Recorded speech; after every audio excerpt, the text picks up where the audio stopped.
Welcome, Fahim Anwar, to the Sohile Ali Show. Thank you so much for taking some time to chat with me today, man. Sure, thanks for having me. It's an honor, and I've been a big fan of yours for as long as I can remember. And I actually finally got to meet you 2 summers ago when you came here to Bloomington, Indiana. Do you remember? Oh yeah, I was doing man, what is it called? Like rooftop or what is it called? I What? think you headlined Limestone Comedy Festival. Ah, okay, Limestone. Yeah, but what's the comedy club that you have there though? The Attic, the It's like Comedy Attic. the Attic. Yeah, that's a great club. So I did that years ago, and then the guy liked me, and then he had that festival called Limestone. So then I forgot that's the time that I met you. Yes, yes, 2 summers ago. So it was 2019, and I just heard you were in town, headlined the festival, and I was actually on my way back from New York, like going back and forth from interning at the Daily Show, and I connected with our mutual friend Ali Baluch, and I was like, "Hey, man, I don't, I want to pull on this often, but he's in my town." So I Yeah, texted and Ali, he's like, "I don't know, man. He may or may not," and then um, eventually it worked out. So shout out to Ali for bridging it. yeah, doing the hookup. But yeah, it's not often you think you're going to see another Afghan in like Bloomington. So it was a nice, happy surprise. Yeah, exactly. Yeah, I hope as much. And we got to get together. We got some heroes from my uncle that night, and You hooked it just up, dude. had to, man, had to. It's just Afghan Yeah, hospitality. totally. You couldn't have let me pay. I tried. And you're like, oh, come on, man. No, no, yeah, come on. And when they think of the hot Afghan zones, it's Fremont, the DMV, and Bloomington, Indiana. In Bloomington, yeah, it's a Right. real hot zone. That's right. Yeah, that's where we all congregated. But yeah, I mean, we had a great time with you that night. Just got to tell you how much I followed your career and how much it's meant to me as inspiring as an Afghan, as a fellow comedian, and just yeah, I just love this opportunity to talk with you today, man. So Thanks, man. Well, that's like flattering and really nice to hear because that's not my intent. Like I think you'll discover this too. Like you get into comedy because you love it and all that stuff, and just yeah, like indirectly you may right. provide a roadmap for a younger generation or something. And it's like I'm not doing it from the goodness of my heart, but it feels good to know that like while you're on your path, maybe you Hmm. did influence some like other people. Absolutely, yeah. And I think for yours is one that I always say, he's not an Afghan comedian, he's a comedian who so happens to be Afghan. You Yeah, know, that's like my mantra. That's so cool that you pick up on that or can yeah. appreciate that as well, because I think there's a huge distinction, and that's always been like one of my North Stars is that comedy first, ethnicity second. Like I'm proud of it, but it just like it slightly informs who I am. It's not everything. Right. Absolutely, yeah. And I've heard, yes, because I've heard you speak about it, how it actually will mean more. And it is, you having a career that spans all sorts of different avenues and genres and just, being funny and doing what you do and your sensibility. And so I think it's already impacted a lot of people. And yeah, just wanted to let you know that. So, Thanks, I, man. and as I, alluded to, people know you as an actor, a comedian, but I don't think they know you as much as a writer and producer on United States of Al, the Emmy-nominated sitcom. Sure. And Yeah. Well, yeah, that was a pandemic kind of little gift from God. The world shut down and then it's the timing of everything.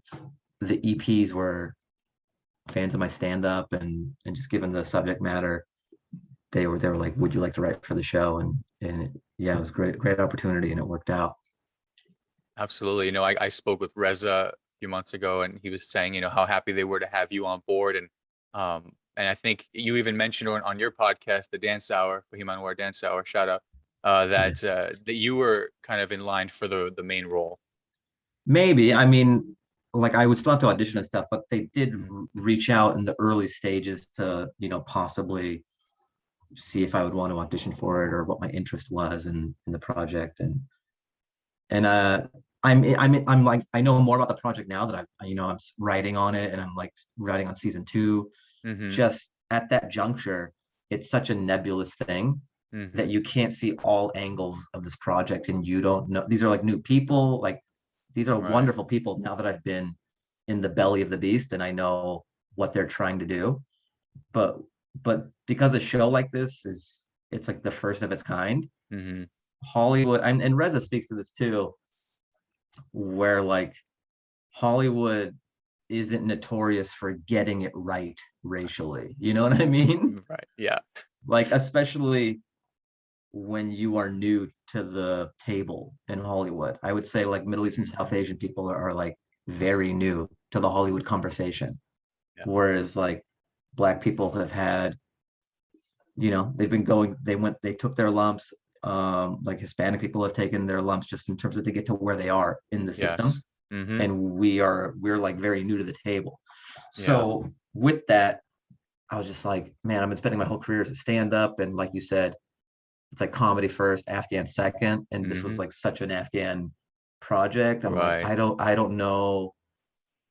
Like I had kind of shied away from that for most of my career, just doing regular stand-up. And it felt like such a plunge into the Mm-hmm. thing that I had been avoiding like stage wise, like the way I do my comedy. Mm-hmm. Mm-hmm. And you don't know how it's going to turn out or what the intentions are. So I was just like, I was too uncertain. Yeah. And I had some projects of my own that I was trying to develop. So I Mhm. didn't know if it was right for me. But then the writing opportunity came up, and that was kind of cool because then you get to like you feel like you get to protect it in a way. Like if you Mm. are in there making the halal sausage or whatever, you can protect the characters.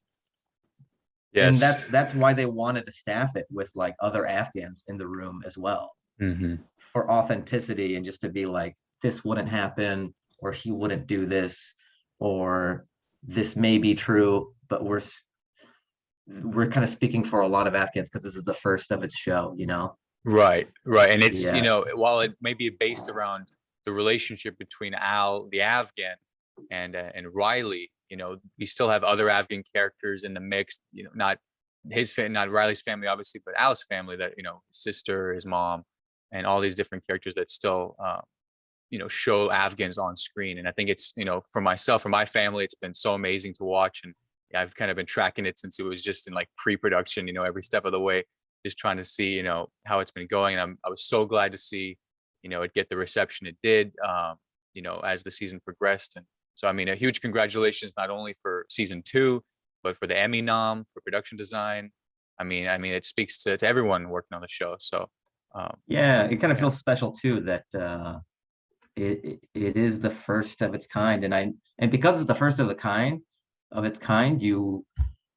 there's so much attention on it, and there was some Twitter Mm-hmm. backlash early on, just because Yeah. when you're the first, you have to be everything to everybody. Like Mm, Friends doesn't have to worry about that because there have been a million shows about white people. exactly. So it's this crazy needle that you have to thread when you're the Mm-hmm. first. It's like you have to make yeah, so many factions Yeah. satisfied. And it's the medium, right? Like it's what it was created to be. And it's a Yeah. sitcom. Like it Right. can't be as nuanced as like an HBO single cam or something. Because at the end of Exactly. the day, Yeah. you're trying to reach the most amount of people and bring them into this world and kind of nerf their aversion to like Yeah. Muslim people and show that there's nuance amongst us as just like humans. Yeah. No, and speaking from someone, an Afghan in the Midwest myself, here in Indiana, just 2 3 hours from where the show is set in Ohio, it's resonated with the Midwesterners, the common folk. And I think it was Reza who put it, they're kind of trying to show this military family veteran, the whole thing, and then we just kind of sneak Al in there and just kind of Yeah, it's kind put of a that. Yeah. brilliant way to feed some new information and just sort of like display some of the culture through the conduit of this military family. Mm-hmm. It's this Mm-hmm. crazy Venn diagram of the show. Like even I'm learning a lot because like in the writers room we have military people with military background, some of the writers, Yes. Mm-hmm. and that's a world that I'm not privy to, and I learned so much about like Marines, and they get Yeah. to learn about like Afghan culture. So that like Venn Mm-hmm. diagram is a very unique one. Yeah. Yeah. And obviously, we both similarly, our parents are both born in Afghanistan. But we were both, you grew up in Seattle, and but still like the Afghan sensibilities, growing up in an Afghan household, all these things I imagine you bring to the show. And I was going to ask you if there was any particular episode or moment that you were and contributed to that you're most proudest of. I mean, I kind of forget because we all write the episodes together. So we all just sort of like ripped through the episode together as a room. Hmm. So everyone will have a piece. Everyone will have their DNA on every script. Um, but I do remember because it was COVID, we weren't allowed to be on the soundstage for the longest time. Hmm. But towards the end, I was able to go there for a couple days, and it was so great seeing everybody. And they were working on post production on an episode where like Al is coming into the garage with a spawn, like the smoke. Yes, the sponsors. And Yep.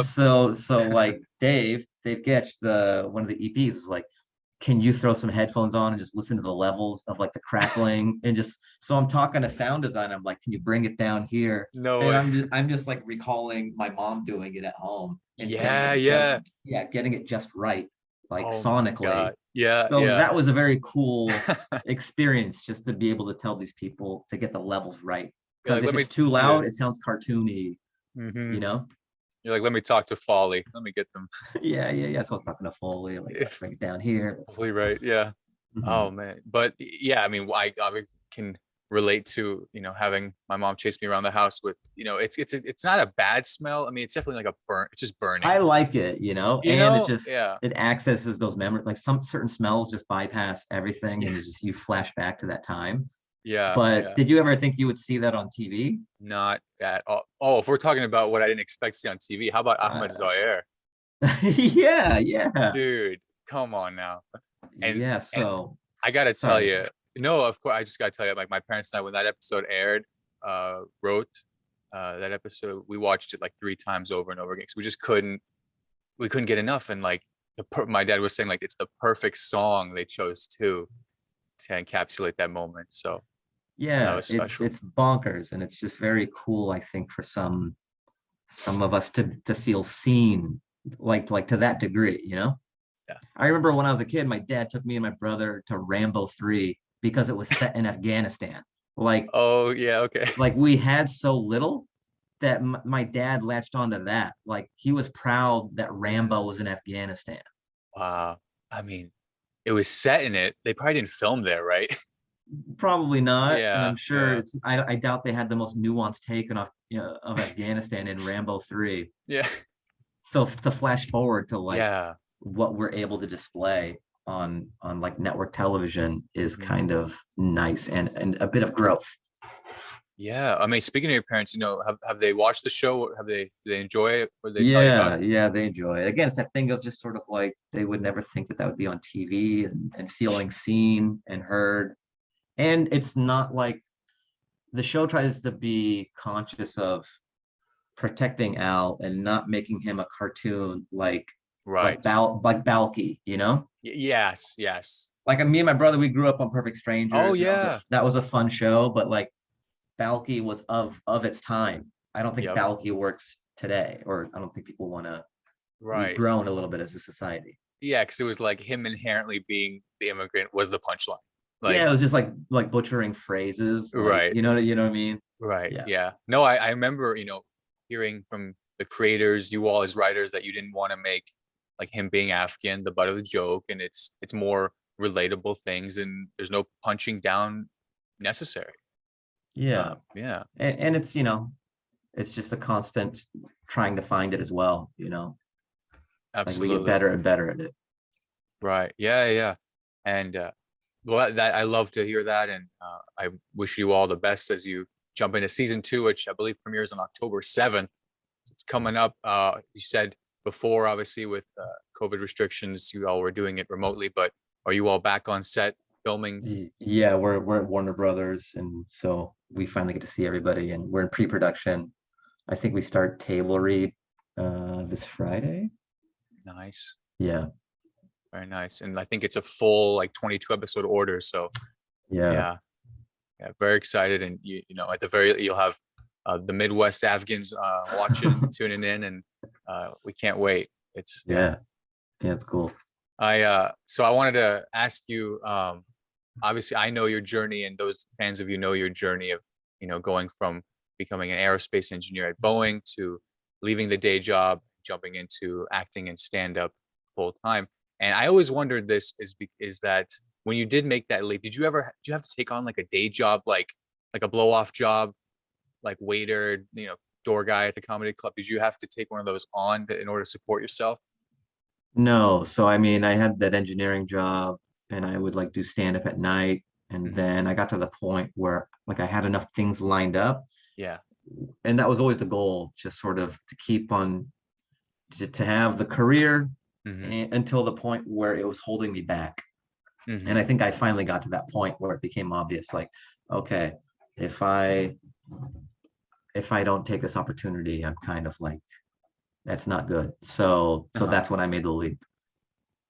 And when I Absolutely. made the leap, I didn't have to take on like a blow off job because Hmm. I had enough things lined up and there was enough promise to just like You were kick. working. Yeah. I was working, yeah. Yeah. Yeah. Oh, I love it. Yeah. Good. I was just always curious about that. And because I know you said, if your parents didn't, or at least force you to do at least engineering, that it'd be a little more of a rough road starting out. Yeah, I mean, everyone has a different plan and trajectories to how they want to do it. Just for me, with my upbringing, just how our parents can be. It's like they want you to have a college degree with substance. And I was lucky enough that they were going to pay for it. So I was Right. like, yeah, I could do that. I can like buckle down for 4 years and get a legit degree. Hmm. And luckily, what I did, stand up is a night game. So Yep. I would work by day and then I had my free time with stand up at night and just did that until I grew to the point where I could leave the day job. Absolutely. I'm a Yeah. big proponent of using a job as leverage, Hmm. Some people see it as like, I don't have time to like Oh, no. paint or do whatever. It's like Mm, use that to dig yourself out of jail. mm, Yeah, the right. job is a spoon. Dig through the wall. Hmm. And it's that thing of, when you have all the time in the world, it may be less valuable. When you have so many fragments of time, you get the most out of those periods of time, at least that I found. Yeah, and when you're young, like you have a lot of energy and that's the time to do it. It sucks, but like you can do it. Hmm. Like you just can't party as much. It's like, what do you want? It's easy to get Right. sidetracked, but like if you really want it, you can have a job and pursue the thing that you want to do. Yeah. Yeah. No, and pursue it you did, and successfully, of course. And I wanted to ask about, because obviously it's the Comedy Store, the club. It's a world renowned, legendary location, and you are among, now a rare group that got passed by the late great Mitzi Shore. Can you maybe share your experience of you getting passed at the Comedy Store? Uh, like I didn't get passed by Mitzi directly. Mitzi was still, around when I Oh. was coming by, but her health had deteriorated a bit, so she wasn't coming to the club Mm. anymore like she used to. So Tommy Morris was the talent coordinator at the time. Oh, And okay. so I would drive from Long Beach and do the open mics for like years. And Hmm. again, it's that thing of just like having all that energy when you're younger and you stretch yourself thin because you want to set yourself up for success in the future. And Hmm. that's the time to do it. So I would work by Hmm. day and then I'd be hanging out at the Comedy Store on Sunday night. Sunday and Monday, they would have open mic. Now they just have Sunday as open mic. Uh-huh. But I would go there. I ended up only doing one of the nights because I couldn't do it on Monday because I have like a day job, I couldn't do it both nights because I'll kill myself. Well, yeah, I mean the sign up time, because isn't it like everyone throws their name in the hat and then you just put the list up? That, but then once you get past like the random hat thing, like once you kind of Oh. become part of the crew a little bit, the open mic crew, you would be guaranteed to go up, Mm-hmm. or you'd have a good shot, but sometimes it would just be so late. You'd be going on so late. So it'd be like 2 a.m. Ah, I got So it'd you. be Yeah. Sunday and I'm like in the back of the Comedy Store. Oh, wow. It's a 1:45 waiting to get on. And then I have work the next day. The drive and then work. Yeah, Yeah, exactly. 45-minute drive from Long Beach to Hollywood. So, and Yeah. then Tommy would play these mind games sometimes where it's like I would wait and wait, and he'd be like, I thought I was next. No, no, I'm gonna put so and so, and then like when he said you're Mm, going, you wouldn't go, and it keep on getting pushed, and sometimes you wouldn't even go on. And mm, then I just leveled with Tommy. I was like, Tommy, I want to play the game. I understand I got to put my time in, but I have like an engineering job. I have like a real job. If I come here, I have to know that I'm at least getting up. Like I'll yeah. wait, whatever I got to do, but like I can't drive 45 minutes here and Yeah. wait for like 3 hours and not go up. Mm-hmm. But if you assure me that I'll go up, like, obviously, then it's worth my time. And then he was cool. Once I told him that, he didn't like play that hard of a mind game where I don't even go up. Gotcha. Okay, sure. I mean, yeah, he probably hopefully saw eye to eye with what you were talking about. Yeah, and you do that Yeah. for a while, a Hmm. couple years, and then I got passed. You know, they see you grow and progress, and then I got passed as a paid regular. But every time you reach a milestone, you're like back to the bottom of this new ladder, you know?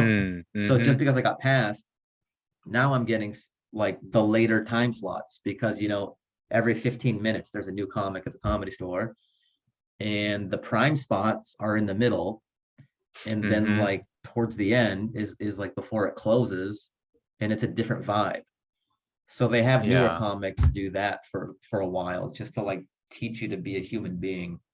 Right. And you know what I mean? Because a lot of times you go, hey, Yeah. how's everyone doing? And you're just like a guy doing comedy. You're not a person. You're not being yourself. Yeah, true. And like you Yeah. said, once you were past, now you're a guy who plays the Comedy Store, and now you're among that crowd, and you have Yeah. to act And accordingly. well, there's a trajectory too. So I mean, Mhm. it's annoying when you're a younger comic and you're getting those late time slots, but then when you have perspective on it, I'm Mhm. so grateful for those late time slots because Mhm. it just teaches you way more when you're performing for five people, or like I don't need to do that now, but like those let that it's a good foundation. It just teaches Oh, you to be a person first and like joke second. like you said, it's the stage time early on is everything, and uh, like you can't skip steps, especially Yeah, in you this can't skip steps. art, So it just right? taught you to be a more well-rounded comedian, the later time slots. And then as they see that you learn those lessons, you get bumped up. Like as you Hmm. get better time slots. So you start moving up the lineup. Right, right. And Yeah. then eventually leadership moved on to like I believe it's Adam, right? Yeah. So then Adam Egget took over as talent coordinator. Adam Egget, correct? Yeah. Yeah. Well, Uh, I thought the article, I blame the article then in 2010 or something because somebody had written like you were passed by Mitzi, but I guess I had it wrong. But I apologize oh, for that. But yeah. journalist, no, but absolutely. So I mean, I was really happy to see you be such a big part of the Comedy Store Showtime Oh, documentary the series. documentary. Yeah, that was cool. Like I love that documentary. Just it seemed like such a tall order to try to capture that place. And I'm Yeah. sure there are some stuff that was left out, but I Oh think man. as a six-part documentary, they did a pretty good job of Right. representing that place and how impactful it was. Mike Binder, correct?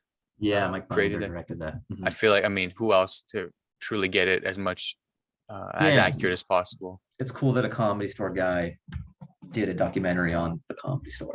Yeah. Did you have a relationship with him just being around there? Or he reached out to Well, you? he started coming by a little bit, and I don't know if it was Hmm. in preparation for the documentary, but like he would like pop into rooms and he got to know the comedians, and I think that's how he got to know me and see some of my sets, and he wanted to record some of my stand-up is in the documentary, and Yeah, then yeah, yeah. they did some interviews as well. And yeah, it was an honor for me to be able to be on the timeline of that place and be in the documentary. Hmm. Yeah. Absolutely. I mean, my dad and I watched like the whole series like together, and I was pointing, I was like, yeah, that's Fahim. He was like, oh my God. He was happy to see you there, and another Afghan, especially. And then we loved how they shouted out your podcast, and Oh then yeah. they had like one of your IG clips. Oh yeah. The Invisible Man. Yeah, the audition. I can't believe they like he put that in there. I go, that's awesome. That's just like a dumb Instagram video I did by myself in my Well, house, I mean, but it did you made me reach it? laugh. Yeah. I mean, he must have screen capped it, or did he not reach out to you for? No, I had no idea because I didn't even have Showtime. And then so I had friends who were watching the documentary and Right. being like, yo, you're in episode whatever, like your Instagram videos on there. I go, what? And then I got Showtime to check it out and catch up on the doc. It's well documented, well cataloged, your the clips on there. I love that. So Yeah. that's amazing. And I mean, what a great piece of content for the quarantine, honestly, to watch. Yeah, it was kind of fun. It was a nice way because stand-up wasn't really happening during quarantine.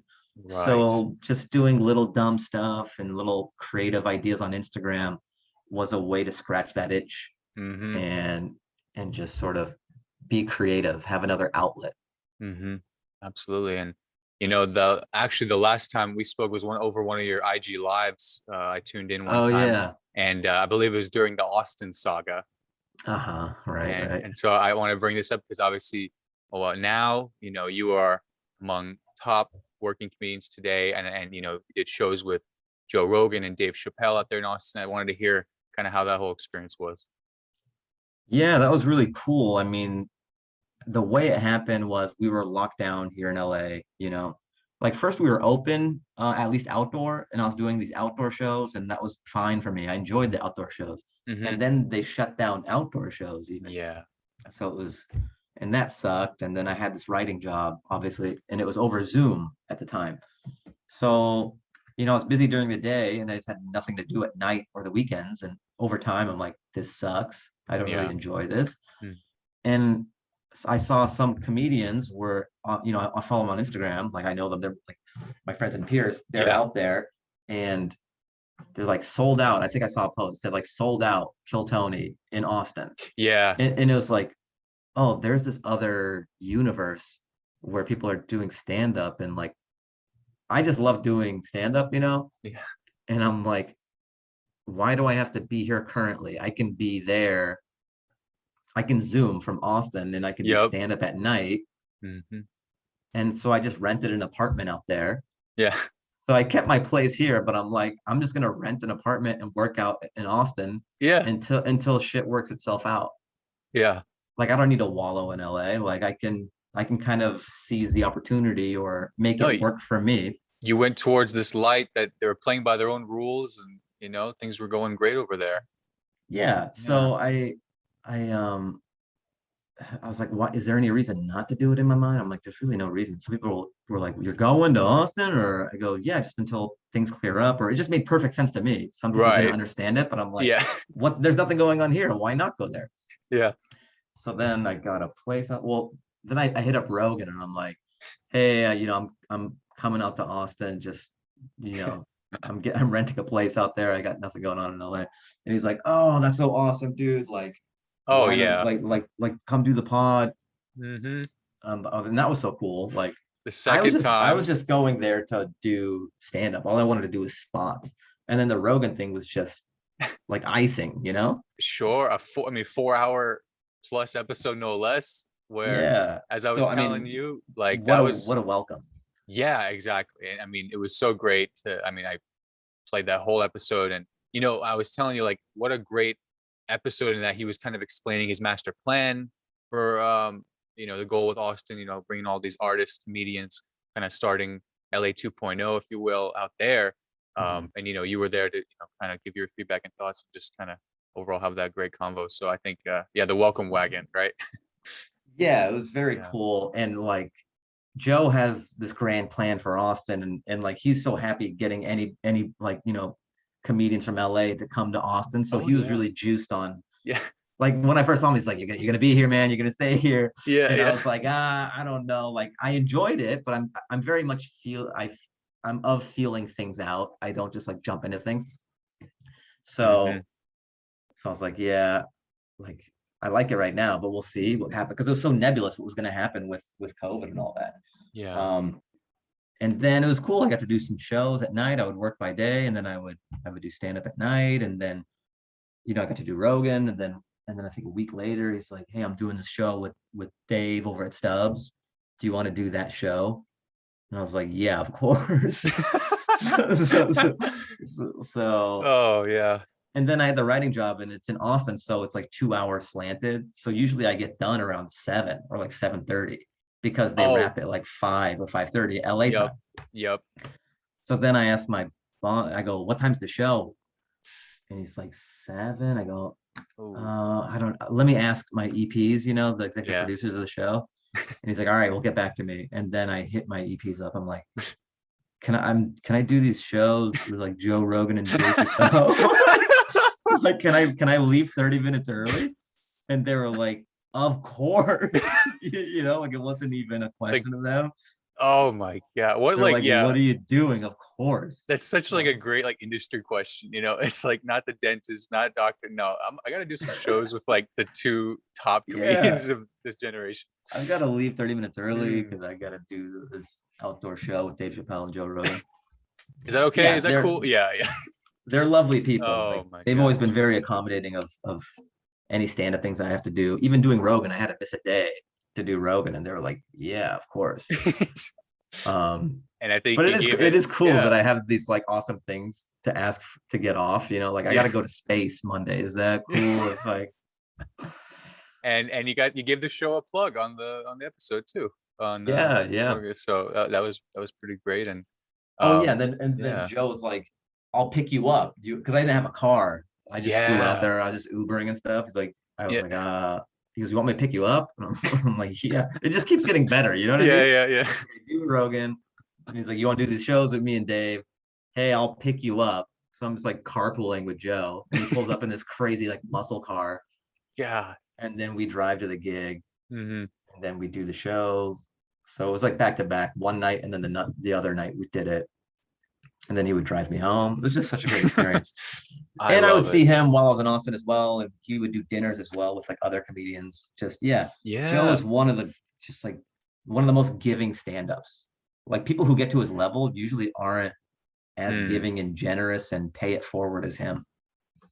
absolutely. No, I mean, we were so happy to see that. The whole community, we were just like, this is amazing. And I was listening in on the Dance Hour episodes, stay tuned with all that. And yeah, when you talk about a guy like Joe Rogan, like his podcast today is what, people always say that is what the Tonight Show was back then. But it's intimate, and it's this look for at least, someone who's 1 year into stand up myself. You just it's always like, it's almost like a master class every episode, just on how you act, how to behave, just these people's journeys every time. And I think it's extremely valuable, something that, we're very fortunate to have today. Yeah, I mean it's there's not a lot of I always say if you tried to pitch the Joe Rogan experience to like an executive, they'd be like, "What are you talking about?" Like, all right, it's gonna be 4 hours. I'm gonna talk to bow hunters sometimes. You're right. I'm gonna talk to cage fighters other days, and then scientists other Yeah. times, and comedians as well. No, it's just talking. That's all we're gonna do. Yeah, Like, you're right. it wouldn't exist. Absolutely. I mean, especially because it doesn't take too much crew at all. Yeah, uh, and I yeah. think sometimes Hollywood underestimates people's appetite for like long form conversation without Mm, just like hot takes. mm-hmm, You know mm-hmm. what I mean? Just like a Yeah. conversation that and you can see people's intent and there's like nuance to people's ideas. Yes. Whereas a lot of things on TV are edited and there's a slant and there's an angle. Sound bites. Yeah. Yeah, Yeah. sound even like when Tarantino was on, I want Yeah. like because I love Tarantino, he was on Oh my Rogan. God. What an episode. I listened to the whole podcast and Yeah. I really enjoyed it. Dude. And then the next day, like they twisted the Bruce Lee thing to have that like take off on Well, Twitter. And I'm like, that's yes. not, Yeah. yeah. Yeah. He Exactly. said And that was, if you're his like wife then or he sister or whatever, understands. then he understands. But if you're a random person, what's your problem? But they Exactly. twisted it into this Twitter hot take, and I go, oh, that's interesting. I mean, talk about that. I mean, that says it all in the fact that his whole thing on before saying it was, I don't want this to be the only thing they take away from this. Yeah, and they do. It's like, and then he clipped it himself. But yeah, that was something else, because he had done some interviews here and there, but nothing like that. So Yeah. yeah, very amazing. I mean, I just, for those that, haven't maybe checked your stuff out yet, but a lot of my people who would watch this definitely know of you and are huge fans of you. So I implore everyone to, follow you and on all social media. I'm going to link everything in the description below. And I just want it to be known, how, clearly when we were talking about you starting at the Comedy Store as a paid regular, I believe that was 2010, right? Yeah, yeah, yeah. So I want everyone to know, this is the journey. This is something that you've dedicated your life to. It's, you never gave up, and that's why, in my opinion, that you are among this crew, these peers, your contemporaries, because you stuck with the craft, and you've paved your way and cemented your place in this industry. And I think that that needs to be understood. Yeah. But So thanks, man. early on, I read this, that, you would the advice you have for early stand-ups is, stage time just is the name of the game. And what comes to mind when you think back at the Thursday night Lucky Strikes bowling alley sets? Oh my God. How do you know about those? Did I talk about it? Come on, man. I'm Afghan-Nardwar.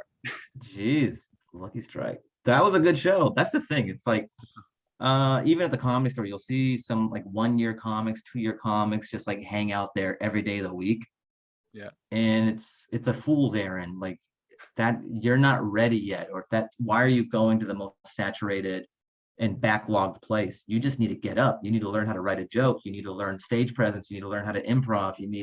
There's all these lessons you need to learn, and you're not going to get it just hanging out at the place that you're not going to get up for several years.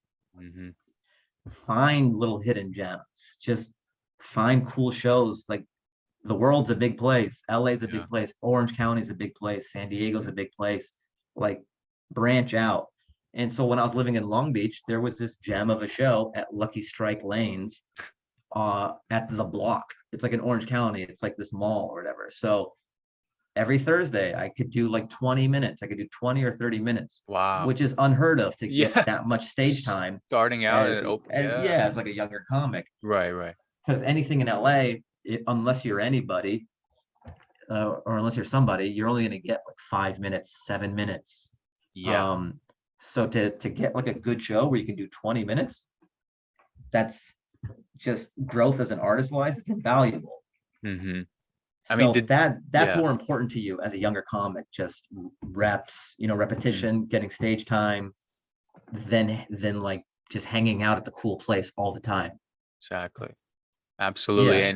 And I mean, I was just curious, like, did this bowling alley have like a stage, like, or was it just like, all right, let's shut down the lanes for a little bit? Well, that's the other thing too. You'll realize when you first start out, you'll play a lot of places that aren't like typical. They just throw a microphone, and if the sound system is good enough, anything can be a good show, really. True. Yeah. Yeah, I've done plenty of places where there is no stage. Right. And they just put you in the corner somewhere, and sometimes it sucks, sometimes it's mediocre, sometimes it's wonderful. But when you're starting out, you do them all. Yeah, like don't be picky when you're starting out. Absolutely. Because you want to be able to perform in every situation. You don't want to be a guy who can only perform to like a 300 person packed room. Right. Yeah. Because you want to be able to adapt. So in order to be able to adapt, you need to have presented yourself with every situation. Yep. Run the whole gamut. And I think you once put it like, when you've done it for as long as you have, you've achieved all these data points for any given situation that could happen. Yeah, someone heckles, seen it a million times. A glass spills, it's happened a million times. Yeah. There's hardly anyone in the audience. I've seen it a million times. Someone walks out in the middle of your set, I've seen it a million times, The mic goes out, seen it a million times. The mic stand breaks, seen it a million times. There are there's like nothing that can happen that I haven't seen at this point, really. Yeah. And if I do see something, I have enough tools that are like roughly around what is happening to handle it. Put in the reps. You put in the reps. See everything. Yeah. I wanted to bring up, fans of you, such as myself, know of your work. Your work with the sketch comedy group Goatface, featuring yourself, Asif Ali, Aristotle Athiris, and Hassan Minhaj. And I was so thrilled to find that all the sketches were like still on YouTube, to go back and watch them, and then to watch the Comedy Central special that you all made in 2018. What do you take away from getting to produce that with them? That was a nice little cherry on top of the journey that we all went on just as friends, collaborators, and comedians, because that was just an idea of us to get together, and we thought like we're talented, and there hasn't been a sketch group with this racial composition and being able to attack certain topics, just because we had the social equity too, because I am Afghan, like we are like 4 brown dudes, we can address certain issues.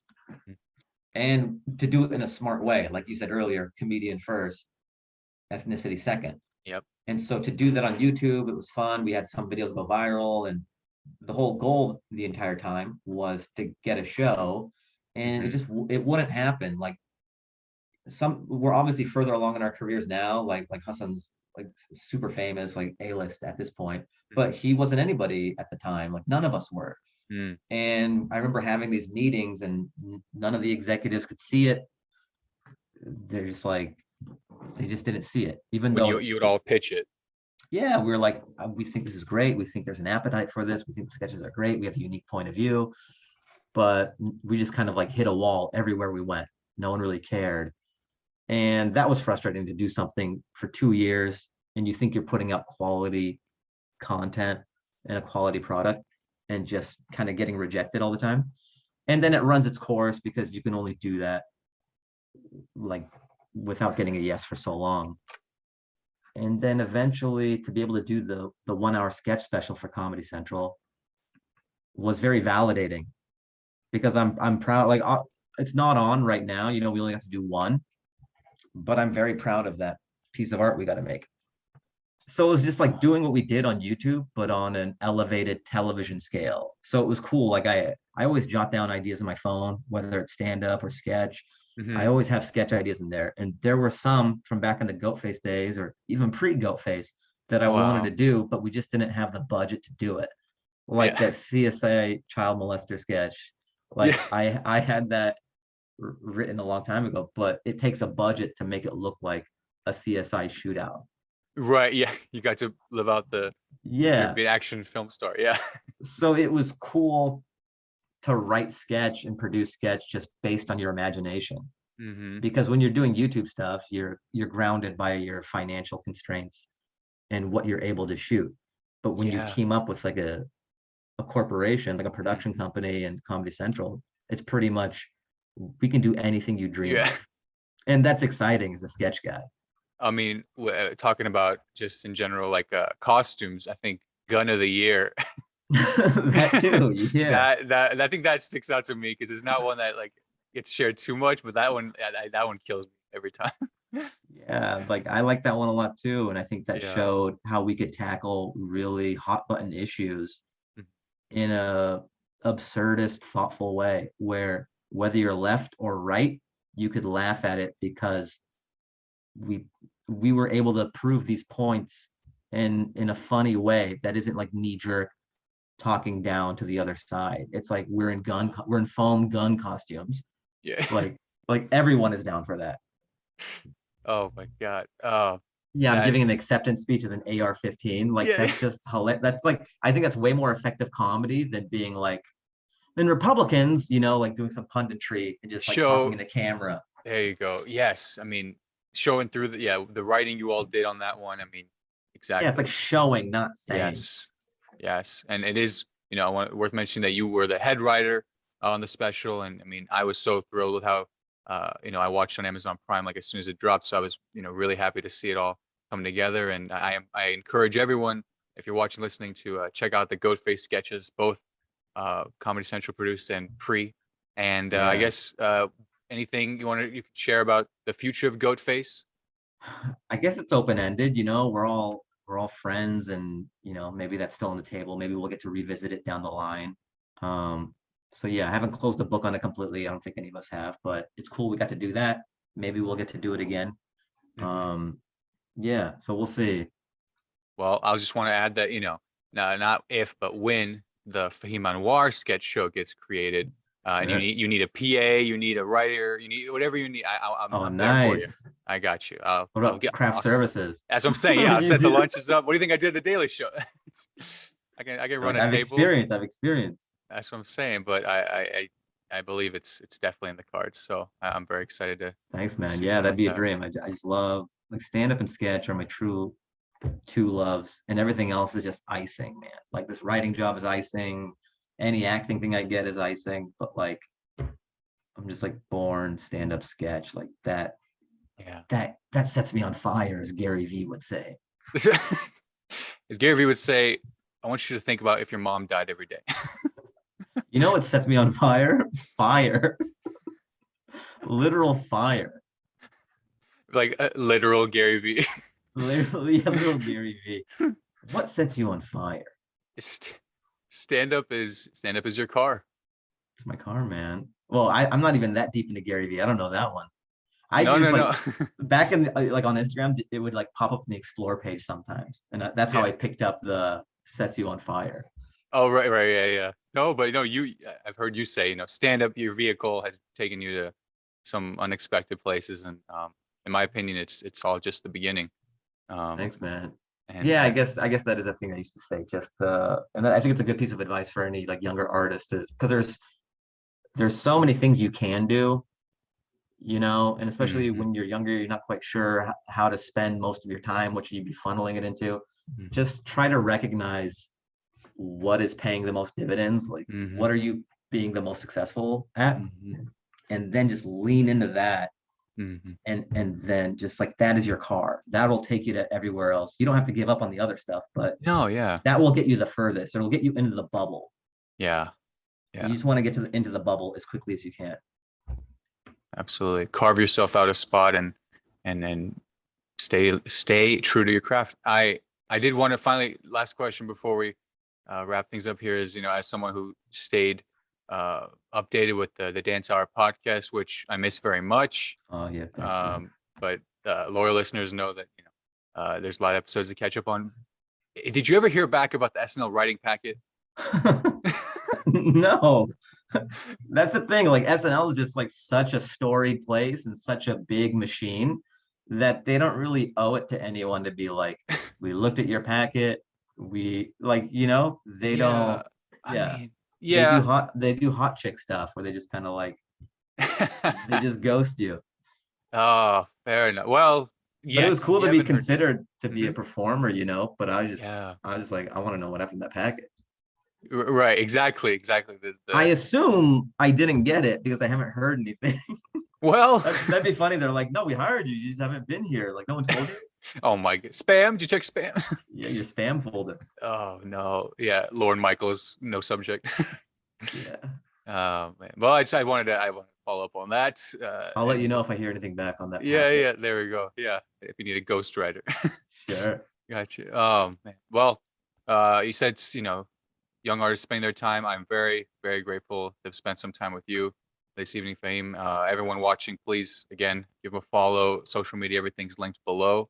And until next time, my friend. Cool, man. Thank you for having me. Real quick, before you click away, thanks so much for watching this video. I really appreciate it. Click right here to subscribe to my channel for all future videos, and click right here to check out this video over here. Have a great one.